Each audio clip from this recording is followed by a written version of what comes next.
Essa aqui é uma história bem conhecida. Na realidade, nós temos aqui duas histórias, né? Dois fatos que aconteceram. O Jesus, ele atravessa ali o mar, Galileia ali, e ele chega do outro lado. Aí tem uma multidão ali já, as pessoas seguindo a Jesus, as pessoas querendo estar perto de Jesus, né? Provavelmente as pessoas já tinham ouvido muito acerca de Jesus, que ele curava, as coisas que ele fazia, né? As palavras que ele falava, né? Alguns até falavam que nunca tinham ouvido alguém falar como Jesus. E dentro de tudo isso, no meio de toda aquela multidão, de repente aparece um homem à procura de Jesus, um pai. Era um pai, hoje é dia dos pais, né? Então eu estou falando desse pai chamado Jairo, que era uma pessoa importante dentro da comunidade. Era uma pessoa conhecida dentro da comunidade judaica. Ele era o chefe de uma sinagoga, era ele quem cuidava, era ele quem fazia as escalas, era ele quem coordenava todo o trabalho. Era um religioso, era alguém que teoricamente conhecia Deus, e ele vai até Jesus. E até uma coisa que chama atenção, porque muitas vezes os religiosos, quando iam até Jesus, não iam para buscar Jesus, não iam porque tinham algum interesse em Jesus, pelo contrário, muitas vezes eles iam desafiar Jesus, ou questionar realmente a autoridade de Jesus, ou pôr Jesus à prova, né? Ou muitas vezes até duvidando de que Jesus era quem ele afirmava ser. Mas esse homem chega até Jesus, independente do que as pessoas iam pensar, independente das circunstâncias, por ser um principal da sinagoga, talvez muitas pessoas pensavam, mas o que Jairo vai fazer até Jesus? Jairo vai até Jesus, e a palavra de Deus nos diz que ele se prostra aos pés de Jesus. Imaginou, amados, um judeu religioso, né, que realmente só adora a Deus, se prostrando diante de um homem, né? Então quando Jairo faz isso, imagina, né, o que talvez muitas pessoas devem ter pensado. Mas ele vai por causa de uma necessidade. Ele não vai até Jesus como um religioso, ele não vai até Jesus como um chefe de sinagoga, ou como um conhecedor das escrituras, não. Ele vai até Jesus como um pai que está desesperado, um pai que está preocupado, como um pai que já não sabe mais o que faz, um pai que tem uma filha que está enferma, que está doente, e ele vai lá e diz a Jesus: minha filha está morrendo, minha filha está mal, e estava à beira da morte. E a Bíblia diz que ele rogava: eu rogo-te que imponhas as mãos para que sarem e viva. E a Bíblia diz aqui no versículo 23, eu rogava muito. Então imagina, amados, a posição de Jairo, a posição que ele tinha, ele chegar até Jesus, isso era algo impensável, principalmente para provavelmente um fariseu, né? Alguém que cuidava da sinagoga, chegar a Jesus e se prostrar. Quem lembra de Nicodemos? O que Nicodemos fez? Ele também foi a Jesus, não foi? Mas quando é que ele foi até Jesus? Ele foi de noite. Nicodemos provavelmente tinha sinceridade, mas ele estava assim meio preocupado, né? Ele era um fariseu, um escriba, um religioso, e ele foi de noite por quê? Provavelmente ele ficou preocupado, porque os outros vão pensar, né? Eu sou, né? Vou até Jesus. E aí Jesus conversa com ele e fala para ele: mas você é mestre de Israel e você não está entendendo as coisas espirituais? Então ele foi à noite porque ele ficou talvez assim meio preocupado com o que as pessoas pensariam. Mas aí nós vemos outra pessoa que talvez tenha uma posição não muito diferente, né, religiosa de Nicodemos, e ele vai a público, na frente de todo mundo. Jairo se prostra ali diante de Jesus, e ele chora, ele roga, ele pede, ele suplica a Jesus que Jesus possa ir à casa dele, que Jesus possa orar pela filha dele, que Jesus possa colocar as mãos na filha dele e ore para que ela saia, para que ela viva. Então nós vemos aqui que Jairo, ele manifestou uma fé em Jesus Cristo, em favor da sua filha. É lógico que que nós podemos aprender aqui, como pai, hoje é dia dos pais, né? É lógico que isso aplica a qualquer questão, mas como pai, nós temos uma responsabilidade de nos achegarmos a Cristo, por nós mesmos. Talvez Jairo aqui ele não foi a princípio por si, ele foi em favor da necessidade da sua filha. É até interessante, né? O meu sogro, ele foi na igreja a primeira vez por causa da Viviane. Ela tinha uma enfermidade e ele foi por causa dela, mas depois ele ficou não só por causa dela, ele entendeu que ele também precisava de Jesus. Então, com os pais, tem aquelas pessoas que, eu já vi pessoas dizerem assim: eu vou criar meus filhos na igreja, porque é um bom ambiente, é um lugar assim, onde as pessoas são pessoas de bem, onde eu creio que ela vai aprender coisas boas, e tá certo, em parte sim. Por que em parte? Porque não é só por causa disso.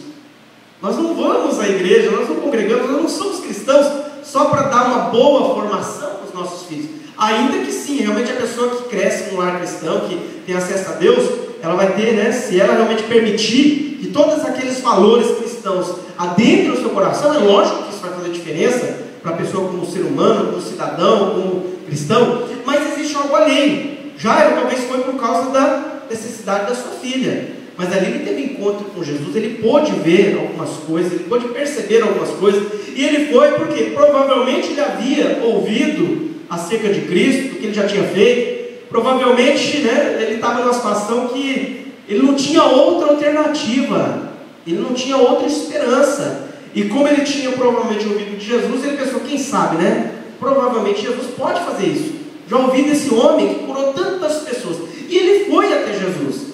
E eu acho interessante, foi lido aqui no começo, até cheguei a pensar em falar sobre isso, sobre Jó, a maneira como ele intercedia para os seus filhos. E aqui, amados, nós temos uma responsabilidade muito grande com os nossos filhos, principalmente quem é pai. Tem a responsabilidade de criar, de interceder, de viver, de orientar, de dar o exemplo. Jó dava o exemplo, Jairo aqui, ele está se colocando na posição de pai na sua responsabilidade. Você sabe, amados, que a igreja, ela tem um papel sim. A gente vê às vezes as irmãs, os irmãos que ajudam, que dão estudo para as crianças e tudo mais, mas a igreja nunca pode tomar o lugar do pai e da mãe. Sabia? Maior responsabilidade espiritual pelos filhos são dos pais. Por isso que lá no Antigo Testamento, em Deuteronômio, é dito, né, Moisés fala isso aos pais: ensine os seus filhos andando, levantando, deitando, falando, sentando, comendo. Ou seja, em todos os momentos, em todas as oportunidades, nós temos a responsabilidade de conduzir os nossos filhos a Deus. Então os pais têm essa responsabilidade e esse privilégio. É um privilégio. Você já imaginou, meu amado, lá na frente, o seu filho, a sua filha, falando dessa maneira: pai, eu quero que o teu Deus, você só o seu Deus, eu quero que ele seja o meu Deus também. Eu quero que o Deus dos meus pais seja o meu Deus também, né? Os nossos filhos vão servir a Deus na medida em que nós servimos também. É lógico, amados, que nós vamos ensinar, é lógico que eles têm opção, pode, muitas vezes acontece sim, de filhos que cresceram no lar se afastarem, mas quando ele teve o exemplo, ele provavelmente conhece, está lá no coração, Deus pode trazer de volta. O duro é quando ele não teve o exemplo. Uma vez eu estava lendo algumas coisas e uma pessoa falou uma coisa que tem acontecido muito, não só no Brasil, no mundo, que é aquilo que a gente fala do êxodo cristão, né? Ou seja, né, as pessoas muitas vezes não criam raízes. Às vezes as pessoas estão num lugar e elas não estão andando com Deus, se tornam insatisfeitas, né? E aí ela vai e muda para cá, muda para lá, muda para cá, muda para lá, muda para cá, muda para lá, e nunca se firma em lugar nenhum. E os filhos vão crescendo nesse ritmo também, longe, né? Nunca se firma com Deus em lugar nenhum. E o que acontece? Quando chega a uma certa idade, tenta fazer um adolescente que cresceu fora da presença de Deus se firmar em Deus. É difícil, mas é difícil. Por quê? Porque ele não viu constância na vida dos seus pais. Então isso é importante. Nós vemos aqui, Jairo é um religioso, mas Jairo, até então, ele não tinha tido um encontro com Jesus.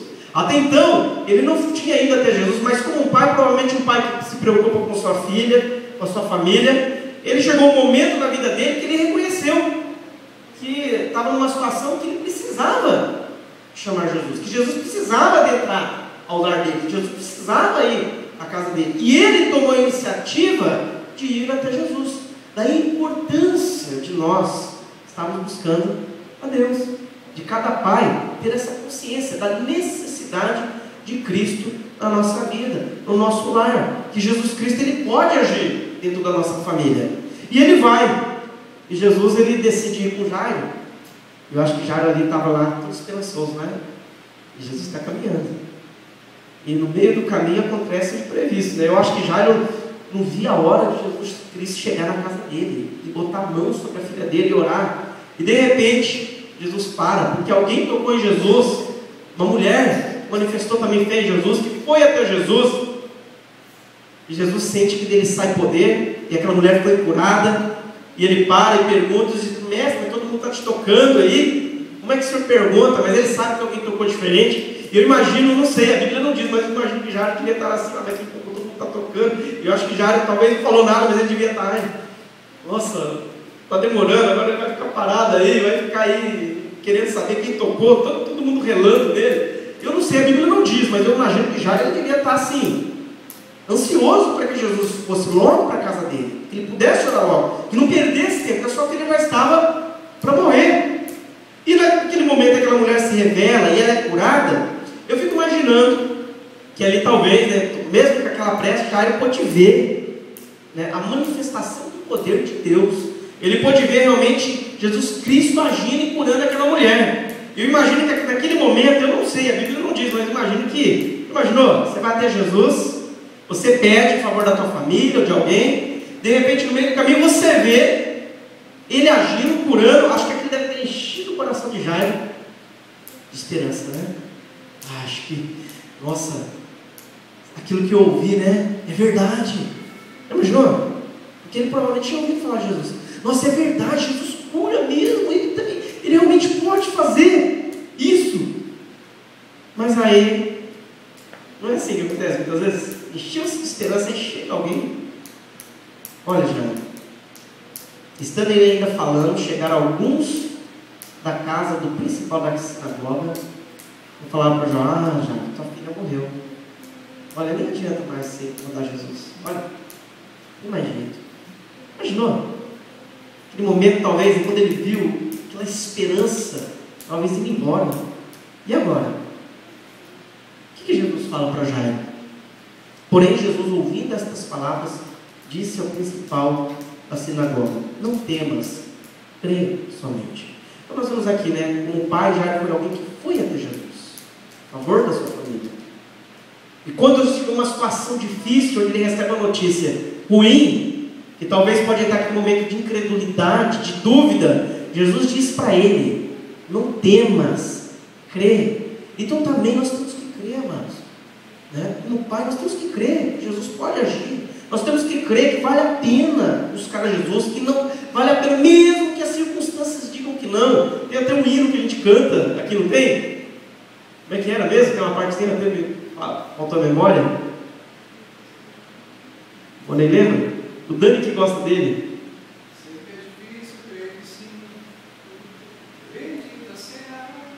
É esse hino mesmo, não é? Mesmo que tudo diga que não, né? Tem uma parte, uma coisa assim, não tem?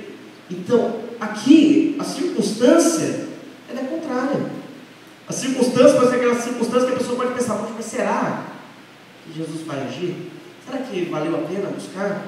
Puxa, eu busquei, talvez já podia estar frustrado. Puxa, eu não vim até Jesus, eu ouvi, né, falar dele, ele estava indo, mas não deu tempo, Jesus não agiu, será que ele vai agir? E Jesus fala para ele que ele precisa crer, ele precisa crer, e mesmo numa circunstância impossível, porque, meu amado, quer uma coisa pior do que a morte?